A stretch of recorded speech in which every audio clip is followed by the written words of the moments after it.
right, thank you for the introduction. It's a pleasure to be with you all today. As mentioned, Jeff Hunsaker, and it's good to be back in Logan. This is my home. And go Aggies, right? Yeah, you'll hear and see in just a minute. We go pretty deep in terms of Aggie roots here within our family. But today I'm going to take a little bit of a different approach, and I know you're here on your Friday mornings taking some time to listen to individuals, guys like me, and do appreciate that. But I'm going to take a different approach, not really going to get into the book and practical issues from a study within your degrees, talking about financial equations or financial modeling or statistics or the 4 P's of marketing, which I still remember: product, price, promotion, place. How's that? So we're not going to spend a lot of time having book conversation. You have wonderful professors that are brilliant and can really provide that type of teaching and learning. I'm going to spend a little bit more time talking about some of the softer skills that will help you find success in your career, at least the world according to Jeff, and just my view, my experience over the last 20 plus years in business. And so, yes, you need to have the financial chops, you need to have the marketing acumen, you need to really be somewhat smart to find success in the business world.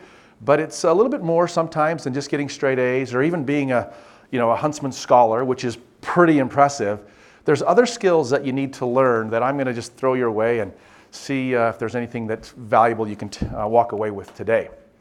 Here's a fun picture. Legacy matters. We all, whatever we do in life, wherever we go, we leave a trace. And we hope, in theory, that wherever we are, and then we move from that experience, we leave something positive, we leave something good behind. And I came into Utah State with a pretty serious legacy that I knew I didn't want to disappoint. For example, my grandfather, that's Elmer Bear Ward, who's the first Aggie All-American, and the first All-American from the state of Utah, played back in the 30s, played for the Detroit Lions. There's 2 names on the stadium when you're at the game in a few weeks and you're cheering in the student section and you look over, you'll see Merlin Olsen, right? And you'll also see another name up there, Elmer Bear Ward. That's my grandpa. That is my mother's father, who, by the way, my mom and dad happen to be here. They're retired. They have nothing better to do. So thanks for coming. Legacy matters, and Grandpa Bear expected his 2 boys, that's Brian and Jeff, to perform on the football field and in the classroom. Not only me, but my mother graduated from Utah State. My father, of course, was graduated from Utah State, was the vice president of the university for nearly 20 years, 15, 20 years, I'm not sure how long, a long time, retired several years ago. My mother got her degree here in education. My sister, Sue, who's also here, she got her degree from the business school like I did and had a great career at Mrs. Fields and Jamba Juice and others. And so we go deep. And yes, I am a true Aggie as well. So I'll tell you more about that, but probably not the best time to do so. So legacy matters. Wherever you go, whatever you do, you know that you're going to leave something behind. Make it good. Make it count. Now, they asked that thanks to Steve and Dave and others, and known Dave for a long time, they asked me to take a minute or two, just talk about my career progression before I get into some of what I call the playbook for career success. So I graduated in 1990 with my degree here, and like all of you, I was ready to conquer the world. And I remember those interviews and various companies coming in, and I thought I would put my best foot forward, but I got a few rejections and this and that, and that's just the way it goes. But there was a company down in Utah County called WordPerfect Corporation. Anyone remember WordPerfect? Yeah, old school, but like Word, PowerPoint, there was WordPerfect presentations. And the experience I went through to get this job was pretty crazy. Just briefly, I had to put together a 5-minute video on why they should hire me. And I was a senior, I just got married, and I knew there was going to be hundreds and hundreds of applications for just 2 or 3 jobs. And so I says, I need, do everything I can. And so I remember talking to my parents as well and, rehearsing what I'm going to say. And I had the old VHS tape and I spent hours and hours methodically preparing, but I wanted to sound fresh, but yet scripted. And and professional, and finally got that take right, sent it in, and lo and behold, it took me to the next level. They had me go down to Utah County. It was hard for me back then to go there. I live there now. It's a great place, but it's a little challenging being an Aggie in that country. But I hold my own, trust me, especially the last several years. That's been nice. But I remember going there for a face-to-face interview, and I had 2 minutes to sell them on any product or service, whatever I wanted, in front of this panel. I was stressed. I was nervous. And I picked some product that I went and I articulated my message and the value and the positioning, all the things that I'd learned in business school. And lo and behold, I got the job. So they shipped me out. I had no choice. They said, "You're going to Alabama." I said, "Ange, my wife, are we ready for this?" And so we went to Birmingham, Alabama, and spent the next 4 years of my life starting my career from that experience of preparing myself for this job interview.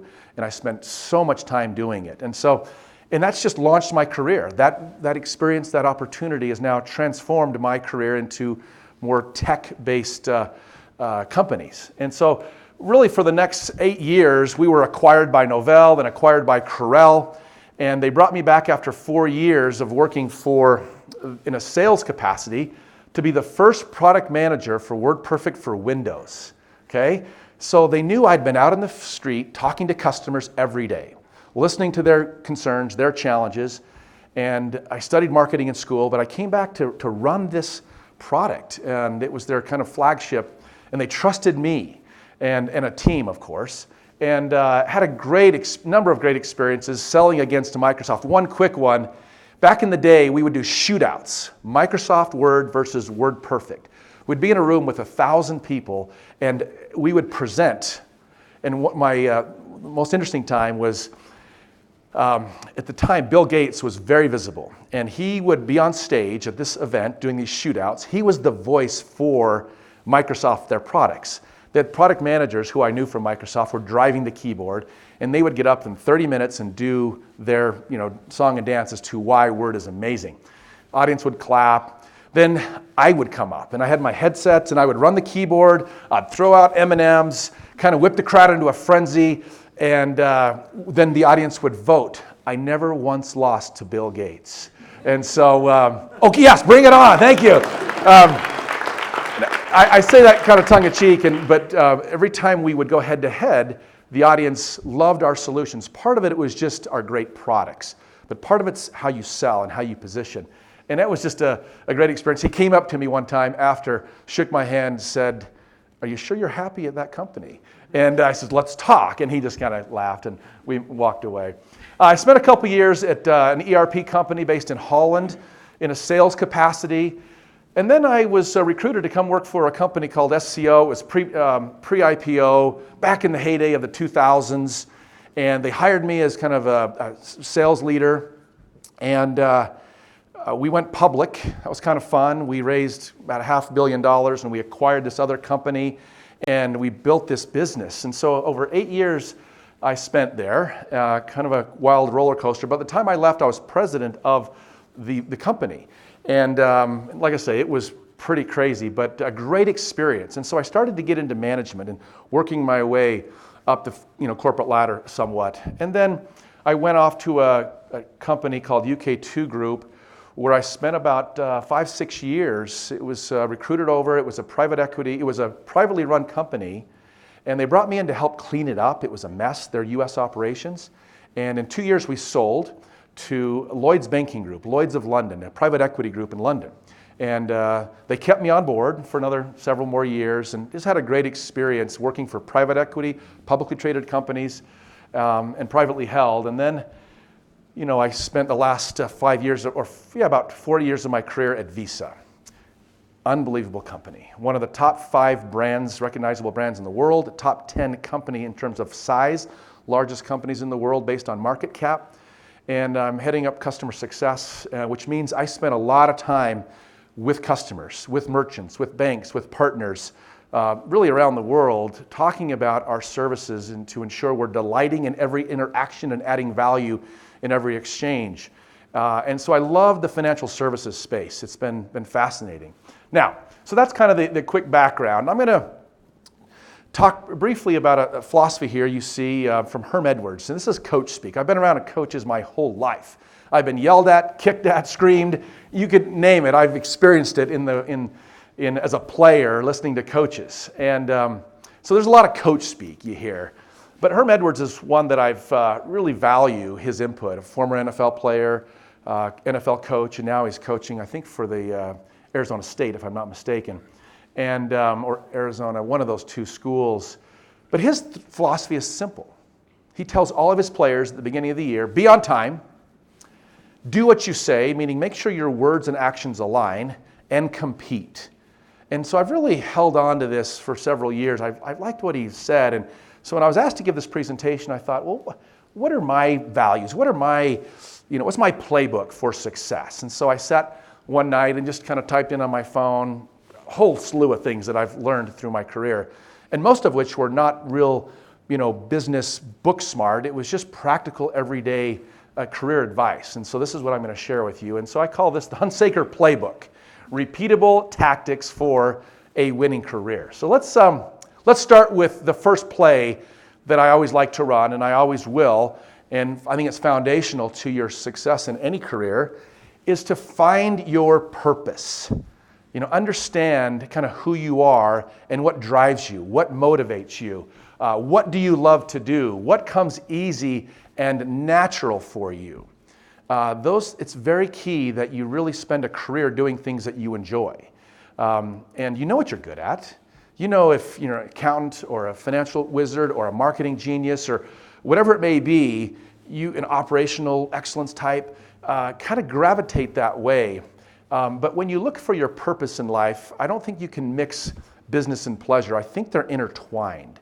Your purpose in life, your goals, I think need to intersect with your purpose in business and career. You can't separate the two, in my opinion. And so these are kind of big goals and big ideas. And you'll see a statement on here. A number of years ago, well, actually about 2 years ago, I was on a call with a social influencer. And I think her name, I can't think of her name offhand, but she has about 100 million followers, very big in the corporate world, just massive amount of followers. And I was on a conference call. She was trying to coordinate an opportunity with Visa. And she says, Jeff, kind of pausing through the conversation with other Visa execs on the call. And she said, by the way, Jeff, what is your genius? And it just caught me, by surprise. What is my genius? What is she talking about? And she asked me, what is your genius? And I thought about that. And I gave a response.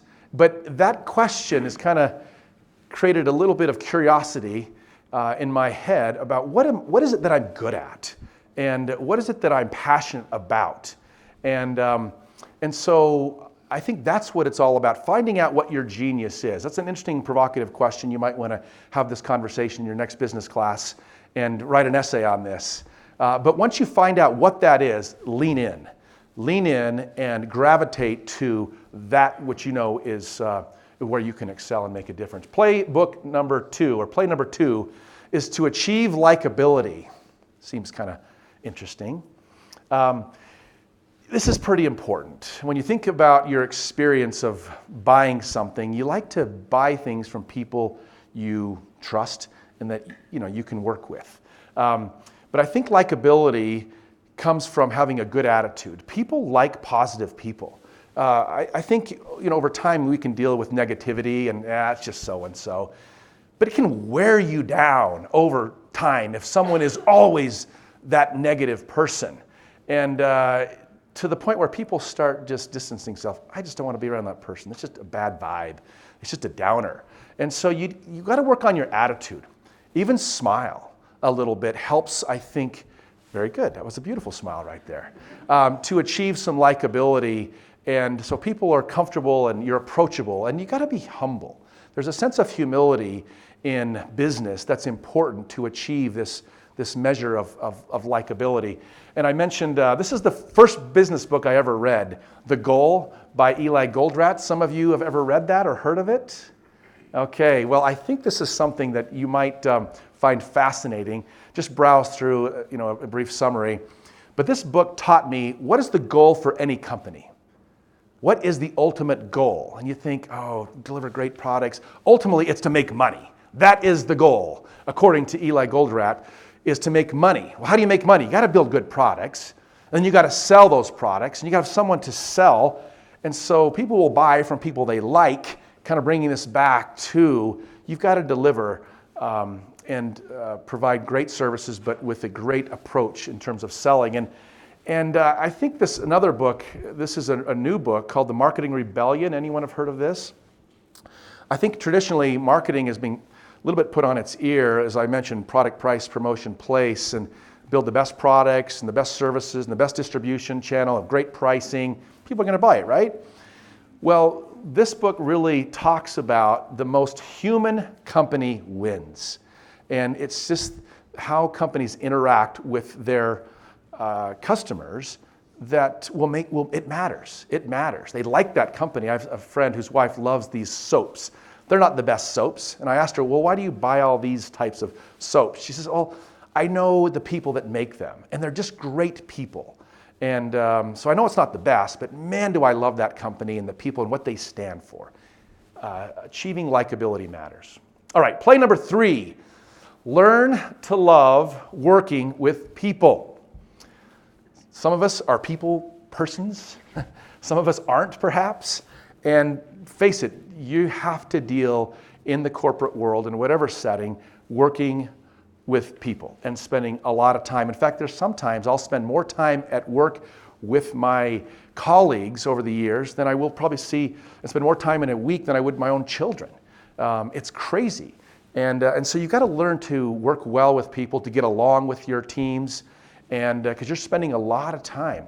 And to build some lasting friendships, it really helps balance the equation of home life, so to speak. And so it's the only other thing I'll mention here is there's times when you're working for someone that you just don't like, or people that kind of annoy you, right? It happens. And you have to figure out how best to find strengths from that individual and to make that association work as best as it can. Doesn't mean you have to be best friends, but you have to figure out how to work well with everyone within a team, or it's not worth it. If your boss or manager, whoever he or she may be, is just draining the life out of you, don't stick around. Life's too short. There's many ways to make money in other careers. I would not suggest you put yourself in a situation where you're miserable. It's just not worth it. All right, play number 4, create a winning culture. I think this is pretty key. And I think of the statement, winning team, losing team, winning team, losing team, winning team, losing team. You're familiar with that here at Utah State. I don't know if this was originated by our university. I'm not sure. But I know we've been using it for a long time. And it's so fun and exciting to be on a winning team, right? It's great. And it is absolutely the worst to be on a losing team. It's just not fun. And I've been on plenty of losing teams in my sports career. Back in the late 80s, we were 5-6, 4-7, 6-5 maybe. We were never killing it. But, man, it was a great experience. And so I don't take anything away from that. Would I have liked to have been 10-2 or 11-2 like Utah State was last year? Of course. But it's great to be on a winning team and to have a winning culture. And that's what has been built here for the last several years, or whatever company you may work for. And I have a philosophy at work in terms of, I'm always on the culture committee. They ask me to join this and join that and dealing with people and culture. That's one of my areas. And I also focus a lot on customer centricity. And I help kind of lead some of those conversations. And I have a philosophy, just simply, building a winning culture is, I do a lot of walkabouts. I walk around the office. I talk to people. I talk to our teams. I call people by name. And just try to create a little bit of a positive atmosphere. We work hard, we play hard, but we have some fun along the way as well. We just acquired a company called Payworks out of Germany, Visa did. I was with their CEO a couple weeks ago, and he was meeting with us in San Francisco. And I was asking him, hey, what's your philosophy? What's your culture like there in Munich? And he sent me their 4 points for a winning culture. They are successful together. We are positive, we are pioneers, and we get it done. That is their philosophy. I think there's a lot we can learn from that approach is being positive, it's about teams, being successful, innovate, try, experiment, and then just get stuff done. Work hard. And I think that fosters a winning culture. All right, play number 5. Be curious. And I know this is a very topical conversation, but I think one that's very important to ask a lot of questions, to be curious about careers, about various studies and disciplines. And a lot of it comes down to just leaning in, asking questions, and trying to understand how you can make a difference. Don't have your you need to speak up, and we'll talk about that one in a minute, but I would suggest seek mentors that can help you understand more about the business. I did not come from a financial services industry. I've been in tech for most of my career, but when Visa hired me, I'm not what you call a payments expert. After 4 years now, I'm getting there. I'm starting to really learn, but I've been very curious along the way. And I've been in a fairly senior leadership position where I've had to ask a lot of questions and really understand the world of payments. I've been extremely fascinated in reading everything that I can. Even at my old age, it's never too late to continue to learn and to study and to be curious with your job, to keep growing and learning. Play number 6. I call this the Art of Enchantment. Another business book I read early in my career, and I'm only focusing on early business books because these have been foundational for me. This was written by Guy Kawasaki, the first evangelist for Apple computers, way back in the day, before Apple was really Apple. And I actually called him one time. This is back when you had access, because I saw his presentation, and I asked him if he would send me his slides, and I've taken part of his philosophies, and I've adopted those into my career. And one of his points is managing upward and managing downward, this art of enchantment. So in business, you will, at some point in your careers, manage people, if that's what you desire and that's what you're good at. It's important to be an effective, manager and to manage down. That's the natural thing that we all think of leadership. But you also, whatever position you're at, you're going to have someone most likely that will be your boss. And you have to manage upward. And especially early in your careers, it's important to enchant upward with your bosses. And a lot of this, here's some examples. When I get a call from my boss, and she's needing a particular issue or a project, drop everything. Right now, that's the most important thing I need to take care of. Obviously, if there's customer issues that are pressing, I get it. But drop what I'm doing. I prototype fast.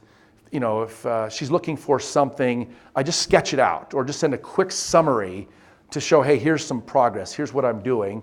And then in business, if there's ever something that's not good, don't sit on it. You deliver bad news fast and early. If there's a massive customer issue we're dealing with, or we're going to lose a big deal and not renew a massive client, it's important to not wait to the 11th hour before you communicate that to your superior. And this then helps develop trust. So if you can learn this art of enchantment to manage upward in your career, you'll have the ability to, I think, grow. And so it's very key that you understand this principle. Okay, play number 7, speak up. I think, why is this so important? And this really falls in this line of having a point of view.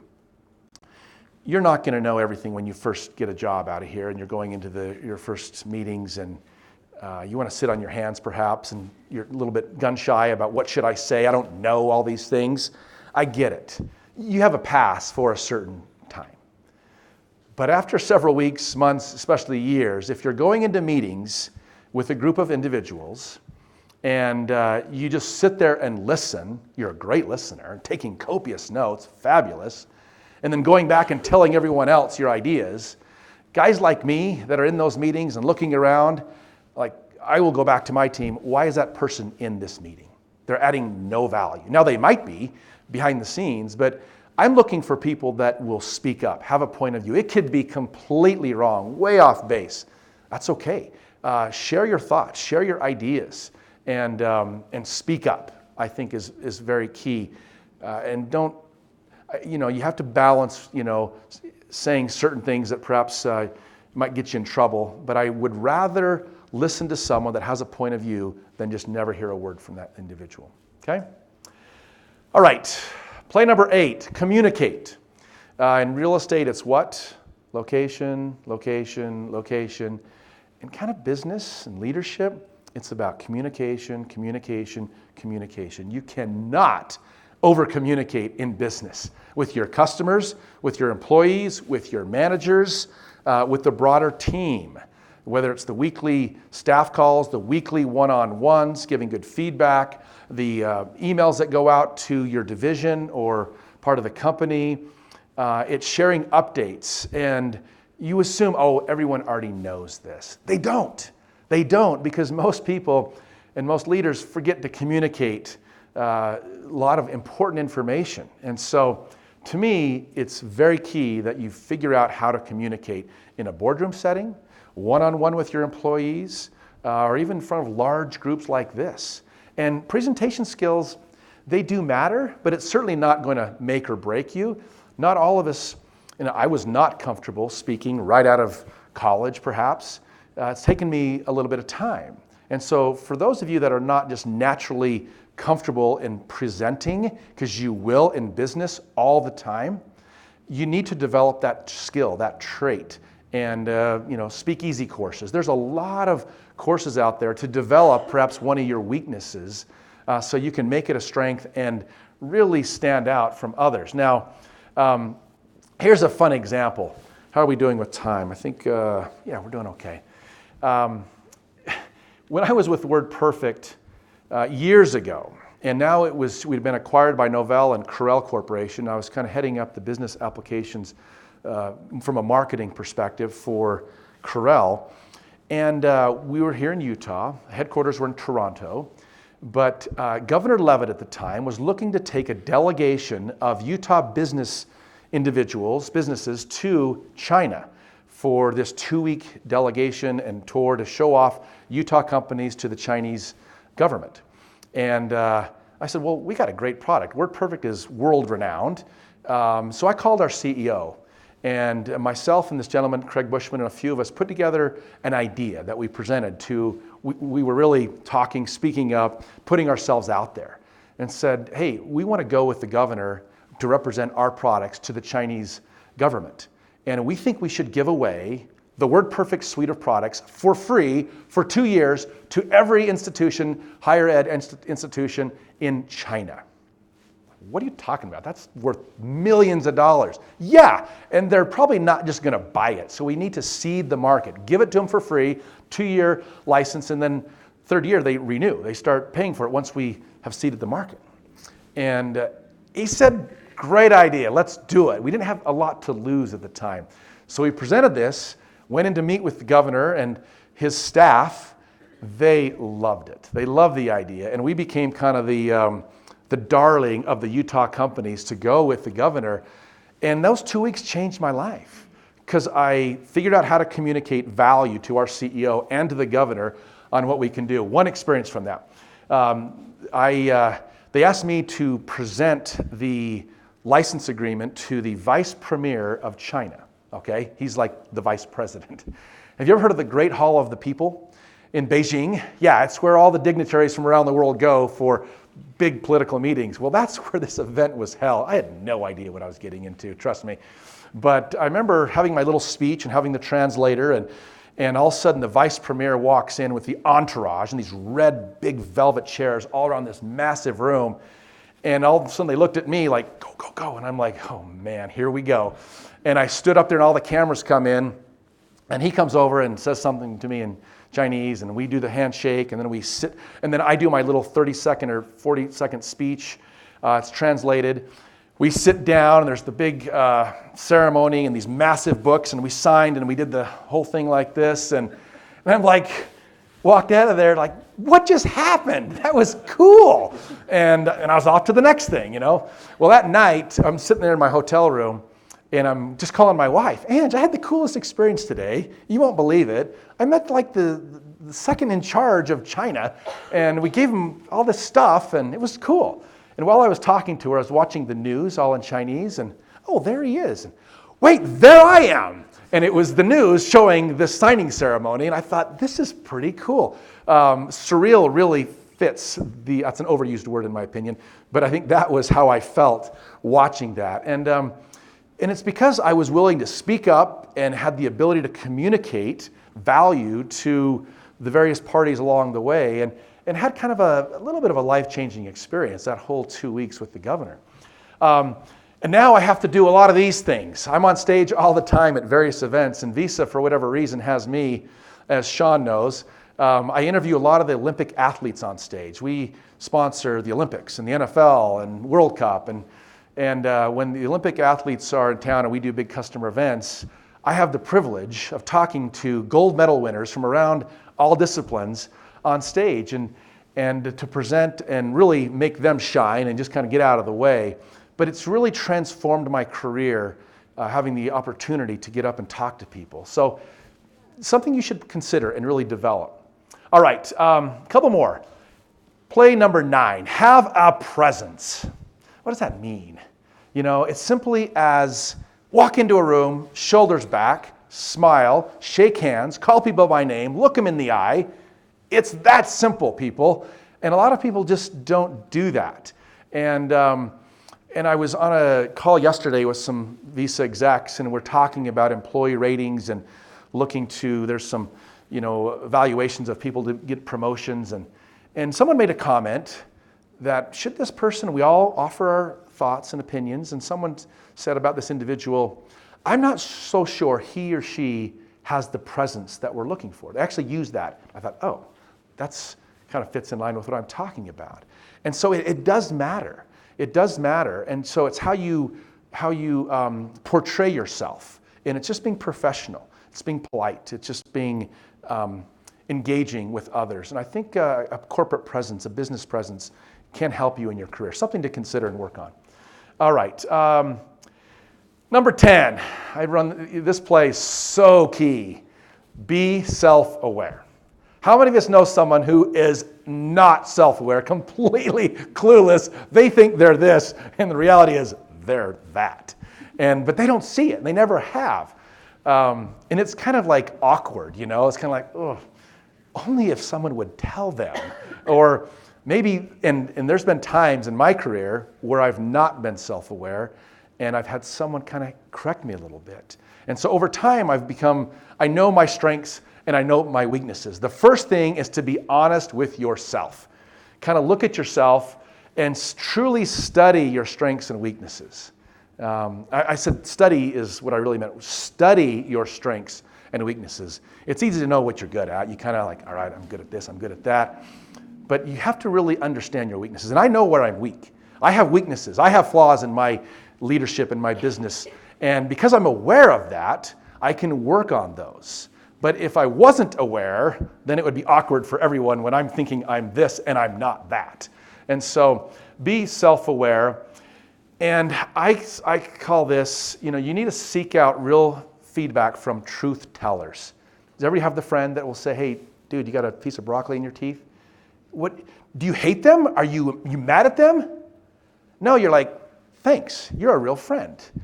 Saving me from some embarrassment. And be that truth teller. When you start your career, it's kind of like, Survivor. It's the first day and you got to buddy up with someone. All right, we're in this together, right? We're going to help. You guys have maybe never seen the show Survivor. I don't know.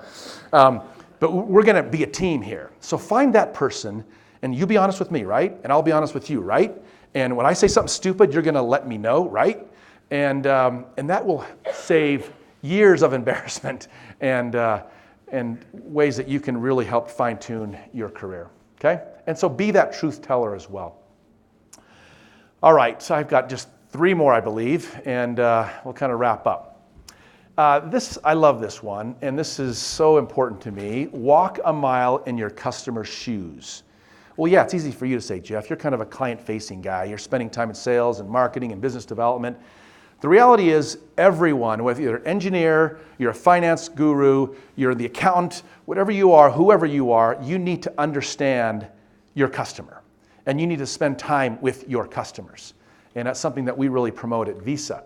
One of my first early sales managers told me early on, he says, pulled me in, I was hungry, I was young, and he says, Jeff, the only thing you're going to get in Utah is stupid.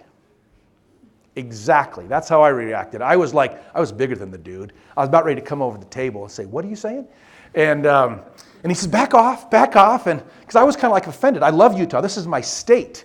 And he said, what I mean by that, if you sit here in your cubicle all day long, just lobbing phone calls and just kind of wishing and trying to understand what they're like on the other end of that phone, you're never really going to experience their world. Get out. Go meet your customers. Spend some time. So nearly after 3 million miles on Delta alone, I've seen the world. I've seen our customers. I've been in their offices and everywhere. And I now really that's my job. One of my jobs is to be that voice of the customer and focus on customer centricity. And so very key, you spend some time with your customers. Diversity, number 12. This is absolutely transformational in business. And it's diversity in all of its forms breeds success. You need to not just surround yourself with people that look and act and think and feel exactly like you. I am so proud to work for a company like Visa that values, as much as anything, the importance of diversity and inclusion. And Visa, I think, sets the standard globally on this key principle, and I call it, play number 12, is to make sure that you look and for others that can add value that are different from you, whether ethnicity, race, gender, whatever it may be. And you'll see this quote here from McKinsey. They reported that 366 companies with the most ethnic and racial diversity in management were 35% more likely to have financial returns above the industry mean. Diversity and inclusion is key and can transform businesses. Be part of that. All right, last point, and you're thinking, what? Kindness matters? How soft. This big guy in kindness, your business, you're tough, you're mean. You got to swear and, upset people. That's just not my style. Now, this is also one of my weaknesses, okay? Self-aware. Sometimes I've been known to be a little bit too much of the nice guy. Even in college, I played D-line. And my parents know, my brother, Brian, in that picture that he played for the Philadelphia Eagles, he was really good. I was fine in college. He was really good. He was mean. He would rip your head off and he would stomp on the player. Whereas I had my moments and I can turn it on or off, like that. And I would nail someone, sack the quarterback, and I'd pick them up and help them, making sure they're okay. Everything's fine. And I'd go back and everybody's like, stop that, don't be that guy. But that's kind of how I am. In fact, my buddy Kevin's here as well. We played together. And I kind of got that little bit of a reputation, and my family used to tease me about that as compared to my brother. But kindness does matter. And you see the little shoe? There's a Cinderella, and this is, as we wrap up here, my daughter's been playing Cinderella at the Health Center Theater. Yeah, a little plug for her, Shay. And she's been the last 3-4 months as Cinderella. I've been there 7 times. Proud dad. And I've memorized the entire Rodgers and Hammerstein script. And there's a scene in there where at the time, this stepmother and the ugly stepsisters, it's all about ridicule. It's all about being mean-spirited and saying rude things to each other. That was the ridicule was practiced. It was part of their culture. And in business, you can see a lot of that. It's demeaning, it's belittling, you can be ridiculed and ridicule others. And sometimes it's okay. I don't think so. That's just not my philosophy. And in the Cinderella, there's this scene where my daughter's out talking and she's in her ball gown and they don't know that she's Cinderella, the poor girl. And they're trying to have this competition to who can say the most mean things to each other. And that's the winner. Well, she comes out with her stepmother, the two of them, and all she can say is, you have a lovely speaking voice. I love your hat. It's beautiful on you. And they're like, what are you doing? What are you saying? And, stop that madness. What is this that you practice? She says, it's just kindness. And kindness? Why? And it's being practiced in all the land. It's kind of the new thing. And it transforms this whole business, this whole culture and this whole village. And in business, I think you can't just be the nice guy. You've got to make tough decisions. And I've had, plenty of opportunities to be that person, which is hard. But it's the right thing you have to do. But I always lean to kindness. And I think it'll help transform your careers and make a difference as you learn to manage people or learn to follow people. You need to have an edge. You need to have a little bit of a swagger, a little bit of an attitude, but lean to kindness. All right. I think that's it. Are we good? So I think that gives you a feel. Like I say, those are my random thoughts, things that I've tried to practice in my plays that I've run throughout my career. I wish you the very best in your careers. I'm so excited for you all. I mean, I remember sitting right there thinking, the world is mine, and what am I going to do? And just go out, be positive, reflect on some of these principles, and just change the world. And I'm certain you can do it. Thank you.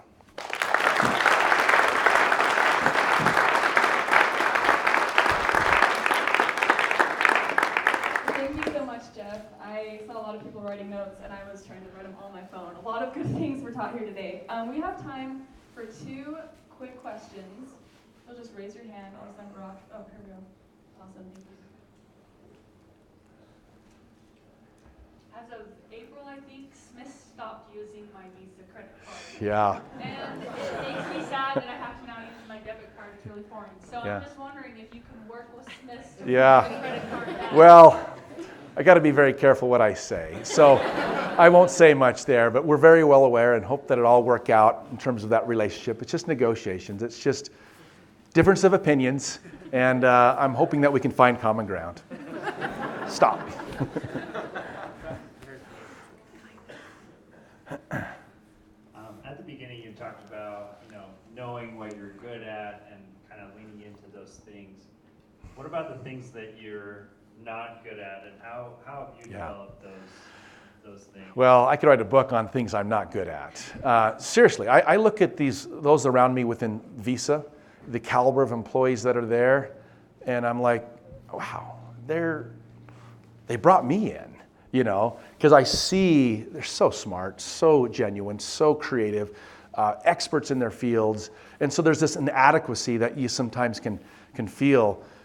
But you have to, once again, recognize those things. And so then I dive in. I start to understand. I gravitate to those people that are good at the things that I'm bad at and help me understand. Help me to be a little bit like you. What can you teach me? I'm very open, like a sponge. And my coaches said, because I wasn't the most talented at all, Kevin knows, but I was very coachable. And I had a big body. That helps. Thank you, Mom and Dad. But I was very coachable, and I would allow people to, you got to do this. And so that's what I've been trying to do throughout my career. But then I've really gravitated, I know I'm good at this, and I'm riding this hard. And then that has kind of helped balance some of those inadequacies. And but I just be open about it, and then learn from others that are good at it, and then practice what they've taught. Yeah. Great. Dave. Jeff, can I ask one question? Sure. One of the things you talk about, which I notice a lot with these students, you talk about deliver bad news early. Yeah. That's scary. I know. Just starting out. So can you just talk about why that's important to deliver, especially bad news early? Yeah. So, okay, I've got a number of not students, but just interns. There we go. Interns that have worked for us, or first, second year out of college that we've hired. It's not easy to get a job right out of college to work for Visa. It does happen. And we have amazing programs and crazy stuff. They send them around the world, these rotational programs, 6 months in all these countries. It's very cool.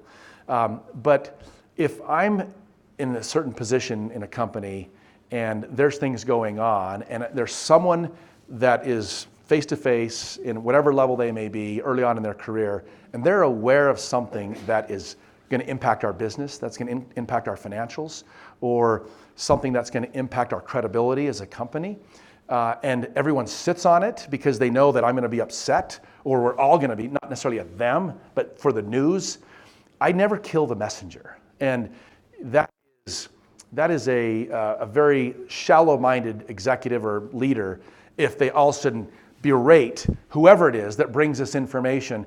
Most likely it's never their fault, but they are aware and need to communicate. And so I will be way more upset if everyone's sitting on this information and we could have maybe done something with this customer, this issue, weeks ago, had they been more open and vocal, and we could fix it. So bad news doesn't remain bad forever. There's ways to course correct if you know early on and then go in and save the day. And I love those challenges. I love when everything's gone and all right, this is my opportunity to go in, fly in, and see if we can save this account. I kind of relish those opportunities. And so, but I need to know as soon as I can if there's problems. So yeah, just speak up. Have a point of view. Deliver bad news early, and you'll be respected for that. Awesome. Thank you, Jeff. Can I give him one last round of applause? Thank you.